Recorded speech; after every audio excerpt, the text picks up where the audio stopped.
শুভেচ্ছা সুপ্রিয় দর্শক, স্বাগত জানাচ্ছি আমি আজাদ ইমরান শরীফ। আজকে আমরা আছি নেত্রকোনার সবথেকে উল্লেখযোগ্য যে প্রযুক্তি উদ্যোগ সেই নেত্রকোনা আইটি পার্কে।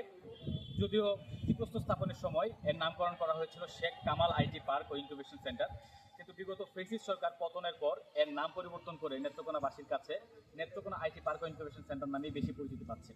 Bangladesh hi tech park authority BHTPA এবং সরকারের আইসিটি ডিভিশনের উদ্যোগে সারা বাংলাদেশে যে 11টি আইটি পার্ক নির্মিত হচ্ছে, তার মধ্যে নেত্রকোনা সদর উপজেলার শহরের এলাহিনাবাদ খান রোডে এই 6তলা আধুনিক প্রযুক্তি ভবনটি নির্মিত হচ্ছে।